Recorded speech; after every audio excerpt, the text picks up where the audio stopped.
All right, boss, what are we doing today? Hello and welcome to Messages and Methods. I'm your host, Shelley Carney. Today we have an amazing interview with one of our bestest, long-timiest friends, if that's a word.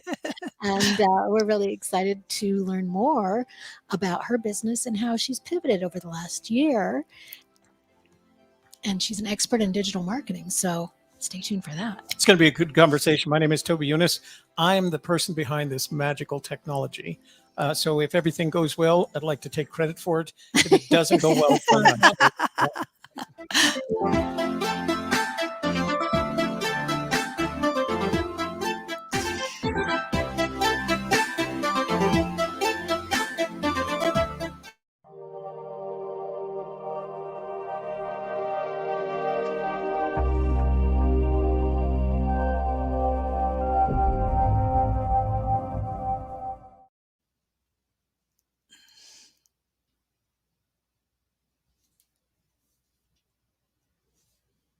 It gets to the end. For some reason, I keep using that as an excuse to upgrade my computer just to buy another toy, because we've noticed that recently. But when it plays out, it actually does fine. It's just that it appears weird.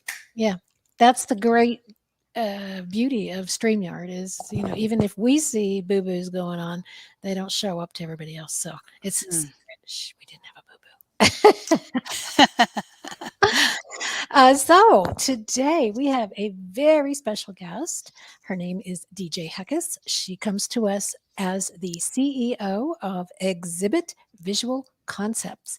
And this is an amazing business that she created all by herself and grew and grew and grew over the years. And we've been working with her over the years on one of her projects, which is a live B2B, which is business to business expo. And we've worked with her on that in the past. And she is also an author of 2 books, Full Brain Marketing for the Small Business, which is merging traditional, digital, and social media, which is awesome because that's kind of what we're centered on today. And she also wrote Noise Behind Business. And she'll give us a brief update on what those books are about, as well as telling us about her many trade show products and how she's pivoted over the last year. So welcome, DJ.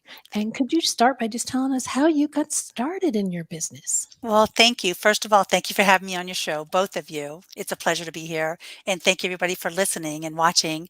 I got started, gosh, I have a passion for interior decorating, and that's like a passion I've always had. And I kind of came from a legal background where I was a nationally certified paralegal for 15 years, but I was stuck in my career. And this job, selling exhibits in the very beginning, was only selling exhibits, fell in my lap. Well, I didn't even know what a trade show was or even graphics or an exhibit. It's like, what's a trade show? So I learned it and I embraced it. And within 2 months, I actually got salesperson of the month in a whole national company. So to make a long story short, I started off in my house raising 3 kids, and I just fell in love with this industry. It's a niche industry, but events and trade shows for face-to-face marketing will never go away. Never, you say. Yeah. Even though it's hybrid, it will never go away. Here we've experienced. Yeah. Isn't that funny how we had those kinds of perceptions of longevity for all the fields that we were in? It's never going to change. It'll always be the same. It'll never go away. So tell us a little more. So I got started and I spent 5 years working for a company based out of Seattle. And being the entrepreneur spirit that I am, I always believed in I'd own my own business. So I remember telling my husband, you know what, by this X mile marker birthday date, which I won't say what year, I will either be a business owner or I'm just going to quit working and be a volunteer for life. Well, of course, my entrepreneur spirit said, own your own business. So I opened up, I did a logo design, opened up my business, and I have never looked back. That was on February 11th, 2000. Almost 22 years this coming February will start. That's amazing that I'm still in the same industry. And yes, it's been hard over the last 2 years almost with everything that's gone on with COVID. But I'm like Lagatha in the Vikings. I just fight for my people and fight for my industry and fight for our customers because face-to-face marketing, it is how we grow our business, even though we've had to do it on Zoom and we've had to do a lot of different things. But my passion lies in helping businesses grow. So let's talk a little bit about that because one of the questions we ask some of our guests is when they last had to pivot. And we've always recognized you as an immensely flexible business professional. And I don't feel like there was a lot of pivoting. You just kind of grew as the industry grew. You expand as the opportunities were presented. But last year, and the reason this is also familiar to us is the three of us had a conversation about what was next after this pandemic. And Yeah. you thought at that time you had a couple of options, one of which I don't think I cared for, and I don't think you cared for, and I don't think Shelley cared for. So you had to consider other things. So there was a pivot. Tell us about what it was. There's really three parts to the story. Okay. What made you realize it was necessary to pivot? How hard was it to make the decision? And what has happened since then? By the way, I would like to give you extra interview points for mentioning Lagertha of Vikings. I'm a history buff. Yeah, me You too. know, Toby, I remember that conversation so well. That was probably at a point in my life where I'm thinking, gosh, I've been in business 20 years and my industry isn't looking like it's going to survive. And I remember one of the things I thought about is do I just throw in the towel like 40% of my industry did, at Mhm. my size business? But, my conscience and my determination and my drive said, why? You have withstood the dot-com crash, the 9/11 disaster, the 6-year recession. What's COVID? Yes, it is serious, but why am I going to let COVID put me down? Now, you do remember I did get COVID pneumonia Mhm, and I Mhm. was hospitalized. And I think when I came out, it was shortly after that. I was still pretty sick. Not going to lie, COVID is nothing to mess with. I mhm, mean, I was in the hospital very, very sick and still am on oxygen at night. But guess what? I am not a victim of mhm. circumstance. But going back to that day, Toby, I decided about 3 weeks after that, that was a humble because 'cause you're friends and I was honest. I thought, "You know what? I saved 2/3 of my staff the entire part of COVID." Most people went down to themselves or one employee, Mhm. and I knew that our industry was gonna come back. I'm on the Exhibit Designers Producers Association national board. And I wanted to be on that board because that's going to tell me historically where we've been and where we're going in the future. And we all saw it coming, hybrid events, which I know we're going to transition into. But I Mhm. knew by March of 2022, there was an end to the means. So I had to ask myself the serious question, am I financially stable and can I carry 2/3 of my staff through the entire COVID without hurting myself so much that I can't come out on the other side? And we did. I'm really proud to announce on the pivoting that what we did was I took an opportunity to keep my staff busy. So during the COVID heavy duty months, besides the 3 months I was out really sick, we went full e-commerce. I did an entire company corporate rebranding and did a social media campaign. I took advantage because sometimes us as business owners, especially if you're in the service industry like me and products, you're always taking care of everybody else, but you kind of put yourself last on your marketing. And I realized I had been doing that because we were growing so much since 2012 that I didn't have time to do my own rebranding. So I took advantage, I did that. We moved, we took a brand new building and we're in it. And I love it because we're more national and I needed the storage space. But we also added hybrid and virtual events to our portfolio. And that's really what I did during the entire COVID process.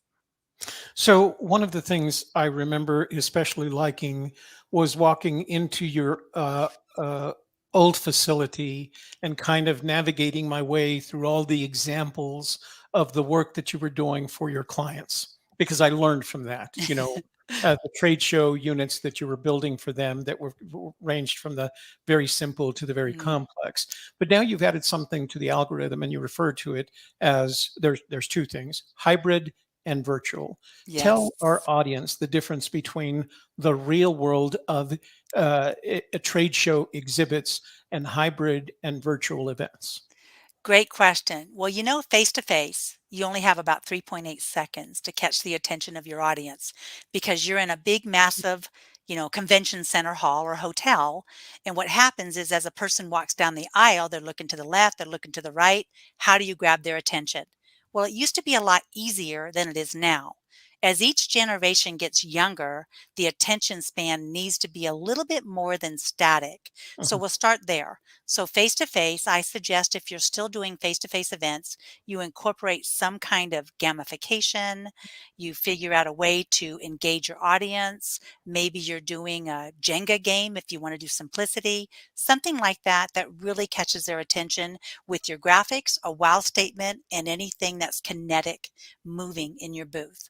That is Mhm. the future also. Anything that's digital. The second thing we'll go on to, let's go back to virtual. Virtual events have been around for a while, but of course, when COVID hit, we took everybody in the world and said, hey, if you want to meet your audience, you need to go online. Well, there were people, boomers had a hard time. They weren't used to Mhm. this. The neat thing is, I've always considered myself to be a trendsetter or to be an industry leader in my industry for my size business. I knew I had to become the expert on virtual events overnight. So I did. I did a lot of research. I found some platforms that we're happy with, and we started hosting virtual events. We did a global UNM scaling with 16 countries on pitching 3 businesses. That was interesting to try to do all the time zones. So that was neat. But the thing about virtual that you have to understand is how do you keep people's attention when they're at work? And half the time they may be half listening. Mhm. So what you have to do is you have to figure out engagement tools, just like you're at a trade show. You have to figure out how do you get it where they can find people and you can set up little private meeting rooms and how do you keep them engaged? We had speed networking involved virtually. That was kind of cool where you had like 4 minutes and you're in a room just like you and one person and then you're exchanging information and moving on and you get everything at the end. Well, that's the virtual events. Then you're taking the complexity of going hybrid. Hybrid brings it to a new ball field. I have some clients now that are actually going to some hybrid events too. That's where you have the exhibitors that say, we want face to face. We sell a widget. They need to touch it. It can't be done virtually. Uh, And we want to sell from the trade show floor. That's your in person event. Then, when they want to do the hybrid, we say, okay, let's have our video camera crew there. Let's figure out how we engage the people behind the computer and the exhibitor at the same time. Maybe there's educational talks, maybe there's visiting with the booths. I love the little robots where you can walk up and you can network with each other on screen and in person and see people. Mhm. Those are the things that are going to stay around for quite a while. Good. I'm happy to hear that because back in the early 2000s, I responded to an RFP with that kind of solution, and they treated me like I was crazy at the time. Um, but it was easy to see what was going to happen. Not that a pandemic would cause it. I did want to mention that you're right about the boomers. That's my age group. And in my career, I attended hundreds, if not thousands, of trade shows and conferences. And one of the objectives was the engagement, the physical engagement, Hmm. and handshaking and exchanging business cards. So it was probably upsetting to a lot of boomers. And maybe it's good that we've grown out of that and we can look at other alternatives. Shelley? Well, let's talk a little bit about your book, Full Brain Marketing for the Small Business, Merging Traditional Digital and wait, what did I traditional, Social digital, media. and Yep. social. Yeah, right. I did forgot the comma. How did that writing that book and all of that knowledge that went into that? How did that help you during this time where you had to move more boldly into the hybrid and virtual model? I actually wrote that book a while ago. I need to update it. But I'll tell you how it did save me because when COVID hit, you have to step back. I'm also a certified SCORE mentor, and Mhm. I mentor some businesses, and they always come to me on marketing and sales. Well, here's the thing, Shelley. A lot of people think they need to start marketing right away, especially if they're a new business venture, or maybe they've a mature business and they've been doing the same thing and they're in status quo. But sometimes you have to take baby eyes in your company and you have to step back and go, what are my goals and objectives? What do I want to market? And are you really ready on the infrastructure? Because I see a lot of small businesses, especially because they don't have the manpower, or the owners are so pulled in so many different ways that they don't have time to focus. And what happens is, if we don't look at how we're doing the inside of our business, it's like the justice scales. If you look at your operations and your standard operating procedures and in your people and your implementation of a product and how you develop it, you market it, you sell it, you deliver it, how is it all done? If you don't have that in balance, it's going to be difficult to start marketing, because what I've seen is some companies start marketing, but they don't have the manpower, the resources, or the systems in place when their Mhm. business starts to grow. Right. So that's how the book helps. It Mhm. teaches you the leadership, the operations. It talks about all that. If you guys know me, I'm an avid reader. I've read some of the best authors in the world. And what I've done is I've taken everything that I've learned over 21 years in business, and I put it out there in practical terms where you can open the book and read a chapter on one section and not feel like you have to read the whole book. I even start at the beginning of the book, depending on what stage of business you're in, what chapters are going to be more important to you. Mm. I Wow. do want to, just for a moment, I'm going to share my screen with the folks so we can show them that. Uh, Hit the insert. what would I do without you? I don't know. That's why I'm here to help. So I do want to point out, and I'll come back to the screen in just a minute. This is DJ's book on Amazon. You can get it in Google, I'm sorry, Kindle or audiobook. You can get a paperback, and it's all on Amazon. Full Brain Marketing, DJ Heckes. Heckes is spelled Heckes. So, Yep, like heck yes without the why. right. So I wanted to go back to that period during the pandemic, because I know you were not the only one in your organization to have contracted COVID. There were other employees. Tell me about over that period of time that the pandemic struck your business, to the point through your recovering from it, and then you're having to deal with how you were changing the business. What was it like dealing with the human resource component of that pivot? you know, I'll tell you one valuable thing I learned from it is I have an awesome team. I knew I had good employees, but when you get to a situation where you're the leader, you're the navigator, and you're down and out for a certain period of time and your people can step up and really take over, you've done a good job. And I have to give kudos to my staff on that. So what happened, it was on June 24th. I remember the day well because I like to problem solve and critical think and go, how did this happen to my company? We were Mm. doing all the cleansing, all the bacteria. We were safe. We were 6 feet apart. We had a 9,000 square foot building. We were just too isolated to where we shouldn't have caught it. But I do remember it did come in our doors. It was, we did appointment only, and I think someone had brought it in. It was on a Thursday. And by Monday, I had one employee come in. We didn't know, of course, it was COVID. He came in coughing and sneezing, and he usually gets allergies. So I didn't think anything of it because we were so careful, right? So then day two, a second employee comes in, Mm. same symptoms. And I went, uh oh, sent them both home. Well, then that night I got sick. Mm. And then within a week later, another one got sick. We had one employee out of the five of us back then when we downsized that did not contract it. So I had already pre planned to go virtual. As you know, our state was one of the Mhm, strictest in the nation, mhm. and we shut down on March 23rd. This was June 24th.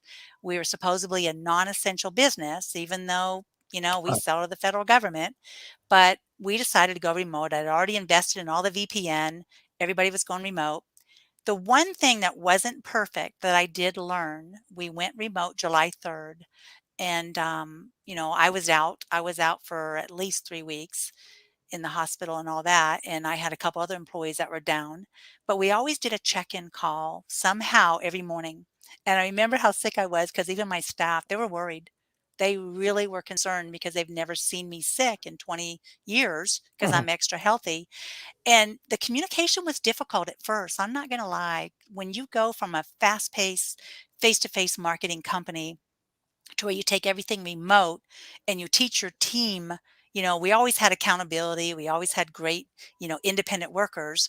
But when you're remote and you don't have that collaborative environment again and everything's virtual, it was difficult. I remember the first 3 weeks, it was hard to communicate and follow through, Mhm. but then my staff clicked. And then I remember I had one employee that was unexpected. She just stepped up. She saw it wasn't working and she saw how sick I was.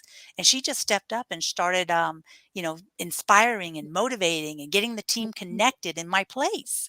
And it really made me feel good that my company could go on. Then after we got better, that's when we were doing the website. We went on to the rebranding. We went on to the move. We actually moved here of May 1st of 2021. So really between May of last year and May of this year, there was a lot of change that went on in my business, but it was all for the good because, sometimes when you're a mature business, you always need to look at how can you do things and think differently. My why is there's got to be a better way. I love efficiency and I knew I had to make change. And that's what we did. We implemented change. Oh, and I can attest to that in the work that Shelley and I have done for DJ in the past. It required us to be in her facility for sometimes days at a time, and I can tell you, it was, and I'm sure in a different way it is now, a very high energy environment. Everybody was. Up and around and doing things and answering. It was really, I always felt like we were interrupting the flow because we had to set up a studio. But sometimes I felt like we were interrupting, but it was very high energy. Shelley, go ahead. And while you're doing that, I'm going to set up her website here. Well, one of the things that you may not know about DJ that you would have to live in Albuquerque to know is that she has a huge number of contacts. People know her because she's been involved in so many different organizations. As she said, she's a SCORE mentor. She was the head of the local chapter of NABO. Am I getting that right or wrong? That's correct. I'm past president now. Yes. Right. And that's just a small thing, a small amount of things that she does. She puts on Jingle Mingle every year. She has a B2B Expo every year. People know DJ. And she is also a connector. So she'll say, you need to know these people. These people need to know you. And she'll bring people together.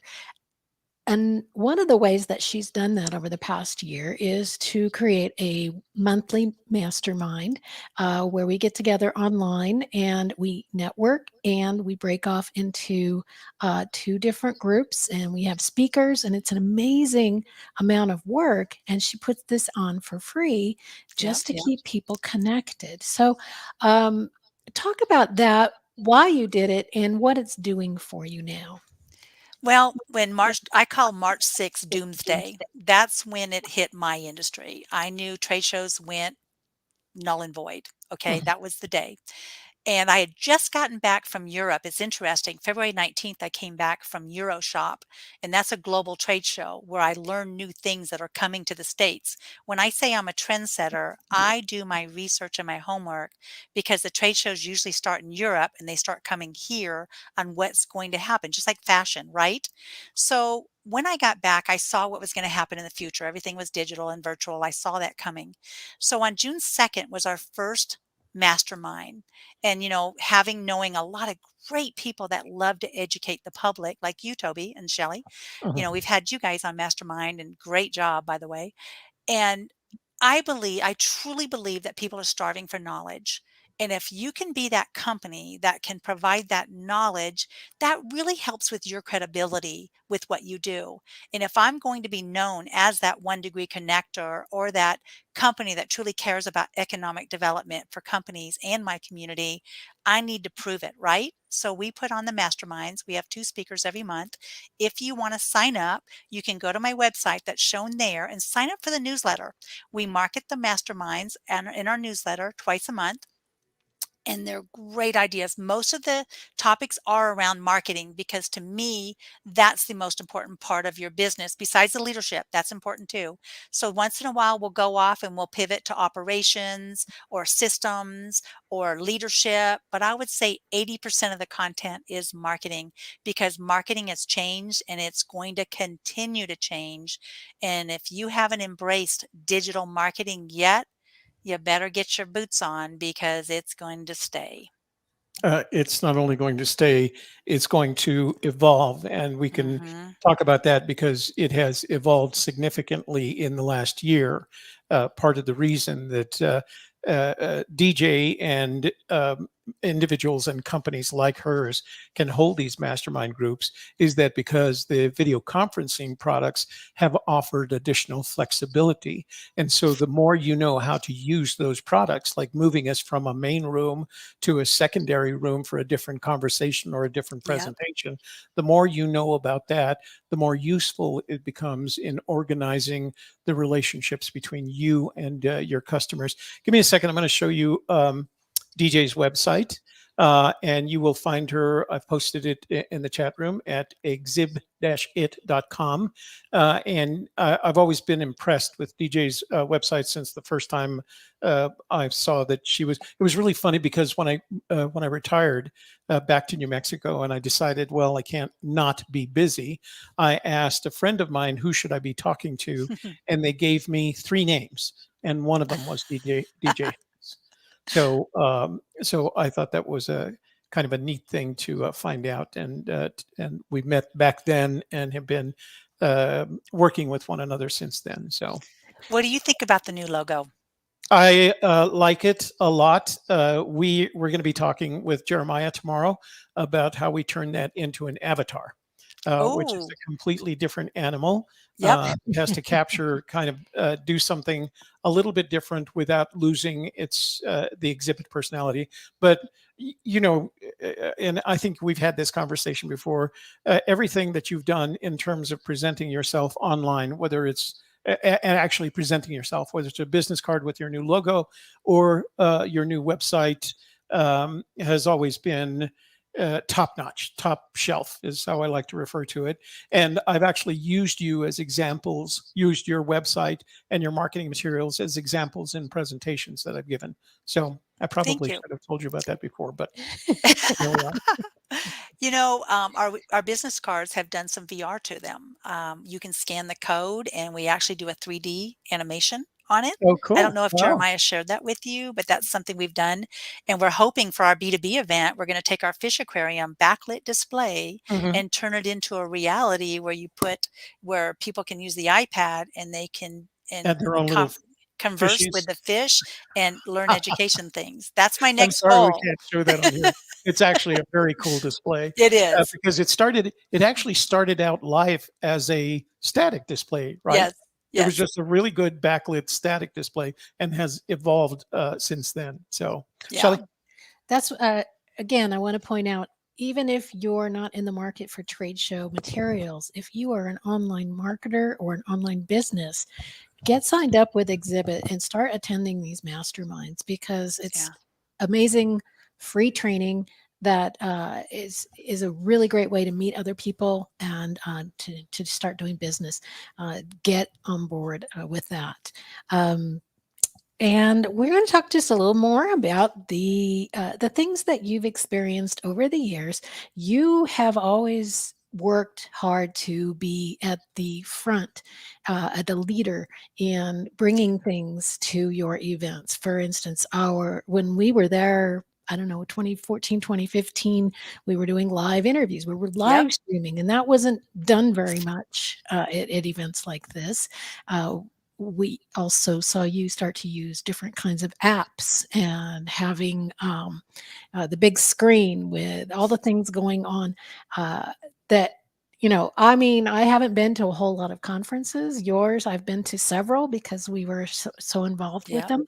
Thank you. This year we're going to a conference next month in Scottsdale, Oh. and there is an app called Huva, and what we're doing is we're Oh. getting signed up ahead of time and we're Yep. meeting these people now, virtually before Yes. we go there so that we can actually do some business and collaboration once we arrive rather than spending any time just getting to know each other because we've already done that ahead of time. Yep. So there's a lot of stuff going on. There's a lot to know. So tell us just a little bit about what's really the most important thing to know about either putting on an event or attending an event right now. Okay. Well, let's divide that up because that's two different things. So let's do Mhm, the simple one, the attending the event. So I love how you're using the tool. And we have another one that's similar but a little different, and it does the same thing. If you have an opportunity to know who's going to that event, take advantage of it because right now we're in a disconnected world. People are getting frustrated. They're at their computers. They're probably having way too much computer time. I don't know mhm, about you all, but I am zoomed out half the time. I probably do 18 meetings a week, and I would say at least 9 of them are on Zoom. And mhm, because we're national and most of my people, I'm talking on Zoom. So you mhm, get a little fatigued at the end of the day. So if you have that opportunity, get to know the people, set those appointments before, because once that conference opens and when it goes the hybrid or the virtual, you don't have as much time mhm, and you want to engage with them early so you can find out, are they one of three things? Are they a future customer? Are they a future evangelist that you just become where you like each other on business and they just, talk about you? Mhm. Or are they a referral source? Just because someone's not your customer doesn't mean they're not a potential referral network for you.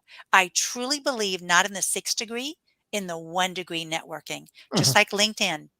Use those sources because that's how you connect with the buyers or your future customers.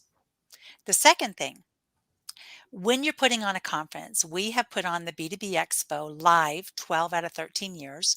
We're going on our 14th year back to live next April. We did skip this year. Mhm. Last year we went virtual and the numbers just weren't the same. And people weren't quite used to virtual. We were one of the first, when everything was going kind of big. And to take a big expo where you have an exhibit hall, you have education, and you have networking, and you take it from a live event and you throw it on virtual to where your audience wasn't used to that because in New Mexico, we didn't quite have a lot of virtual events back then. And I mhm, was probably one of the first ones last summer of 2020. So I suggest when you do plan an event, personal, if it's in person, virtual, whatever, write a system first. I have a strategic plan for my event planning process. Let me tell you the why. I winged it for the first 5 years. And always something comes up that you just forget that you did the year before, mm, or that you should have gotten done in a timely manner becomes into a rush. Just like I tell my trade show exhibitors when they go to a conference, that checklist that we'll talk about at the end that's free, it has a timeline involved for when you exhibit in a trade show. I suggest if you're putting on the conference also, doesn't matter if it's a big conference and you're a nonprofit or an organization and a membership, or if you're like me in the business community for economic development and you're putting on an expo. But make sure you understand the why you're putting on the event, what the mission is, what the value is, not only to your sponsors and your exhibitors, but to the attendees. And make sure you're doing your job to market that event because you can throw on an event and you can get all your exhibitors and attendees or whatever. But if they're not collaborating, connecting, or understanding the why of the event, you may fail and you may waste a lot of money and make people unhappy. So, those are my two bonus tips that I would say on either side as an attendee or as an exhibitor and as an event sponsor or putting on the event.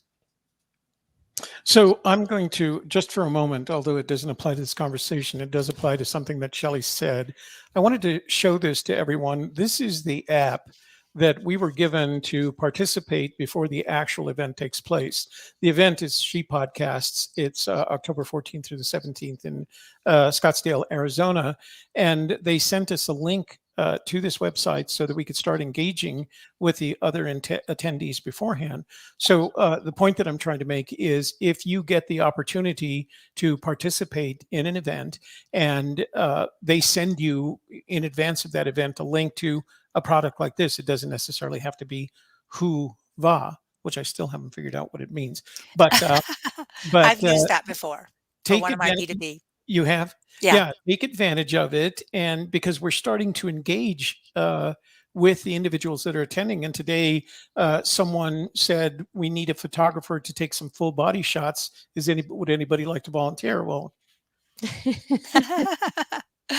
so I should point out at this point, I'm the only male, at the event, uh, because when I As signed an this as attendee, an attendee, there yeah. are going to be trade show booths with But you men. know what, Toby? You're definitely gonna stand out Yeah, Yeah. yeah, and get absolutely. noticed. And our objective, and this is another thing you have to consider when you do the IRL events, our objective for the event is to collect at least 10 interviews for future podcasts. So give Very good yourself an goal. objective that helps you with your marketing as well. And I really like how your goal is spot on because I see a lot of exhibitors or they go to a conference and say, there's going to be, 1,200 people there and I'm going to meet 500 people. Well, Mm, is that really a good goal or objective? Yeah, yeah, No, it's exactly. not Yeah, realistic. That's a shallow lead. That's right. wide mhm, and narrow. And mhm. when you go, I love how you said 10 interviews because that tells me that's tangible, it's a smart goal, it's measurable and all the attainables. So kudos to you. Thank you. Thank you. Yeah, Well, it can be overwhelming when it's a conference event where there Yeah. are all these different sessions and talks that you can go to, and you can choose this track or that track, or you can go over here and do the coffee break, or you can do the yoga, or you can do, and there's so much to do, and you only have so much time, and it's like, when do we have time to just talk to people? One day on one of your segments, I would love to talk about how you can read your audience when they approach you and understand how to communicate to them, what I call in the bird language. That's another subject. Mhm, I mhm, teach that for all my exhibitors and my clients and my staff because that interaction and that dialogue is so critical in today's environment, especially on the phone or on Zoom or anything like this that we're doing today, is you have to figure out how to read your audience and how to communicate in how they want to be communicated with, not mm, how we communicate all the time. that's right. so anytime, here's an open offer. Anytime you want to come on our show and do one of your master classes, all you have to do is tell me, and it'll Okay. happen.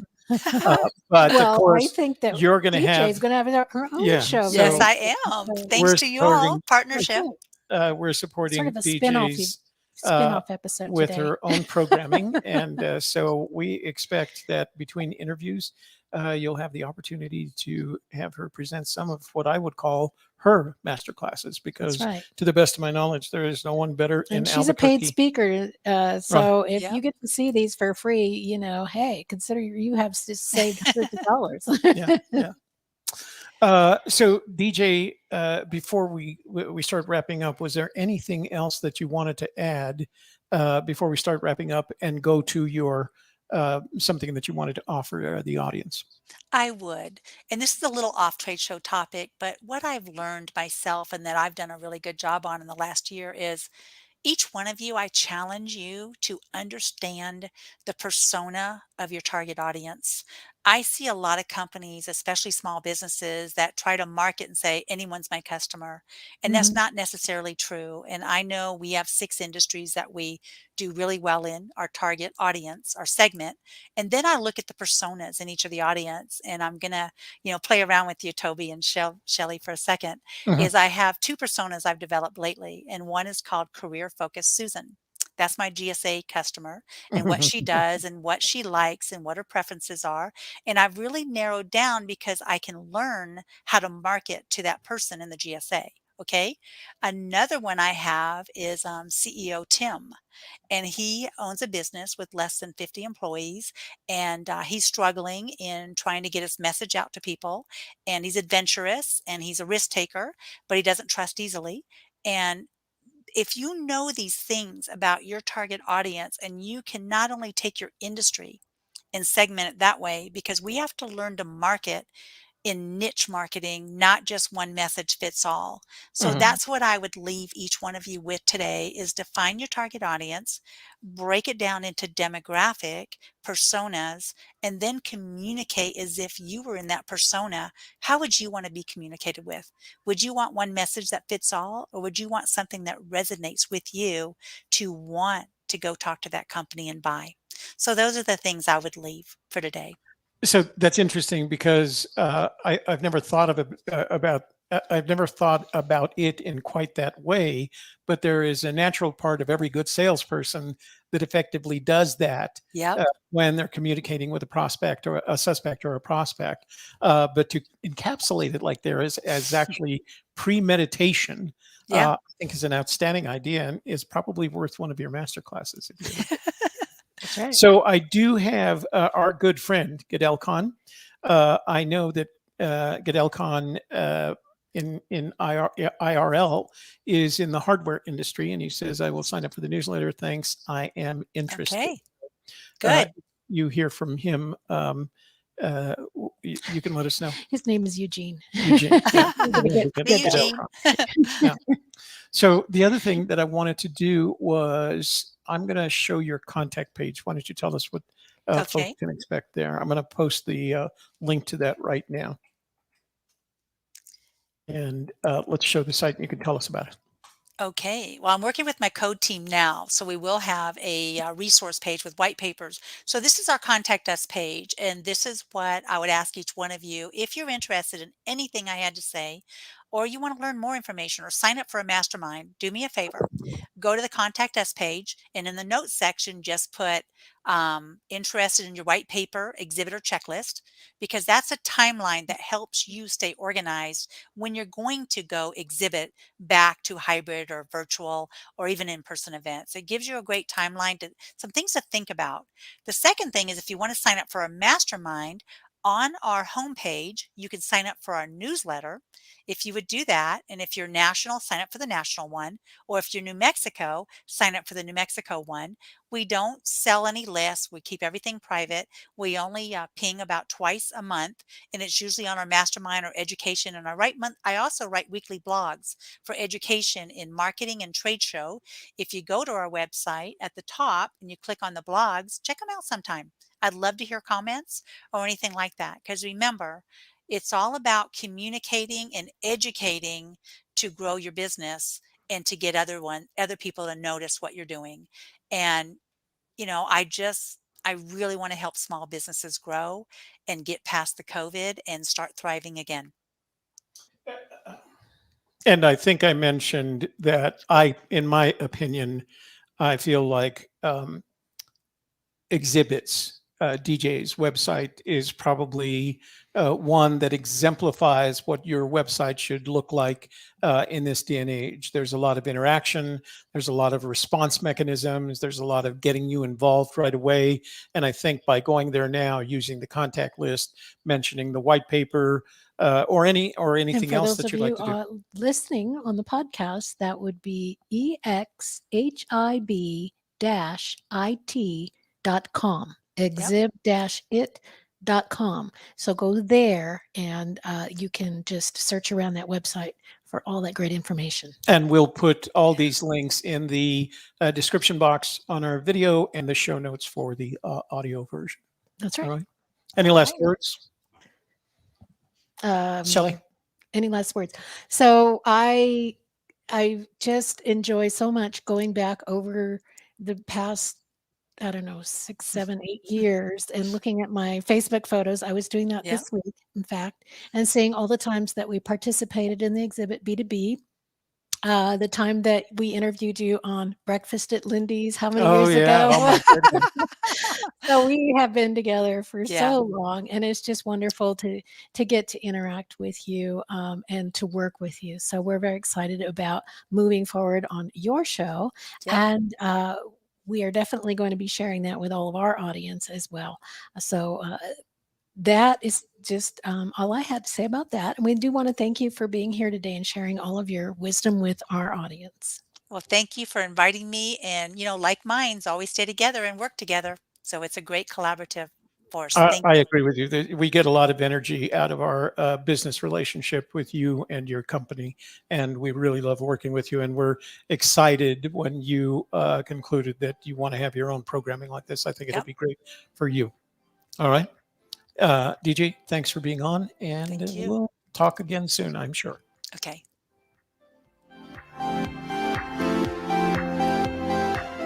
Say our goodbyes. Thanks for being here with us today. I'll We give you a will chance. get back to our series next week, unless we have another interview. And we will talk about, I don't know, what are we Oh, talking about? chapter 5. I Chapter can't remember 5. what it was. Episode 5. Whatever it is. Chapter 5. All right. But join us next week for another interesting show. That's right.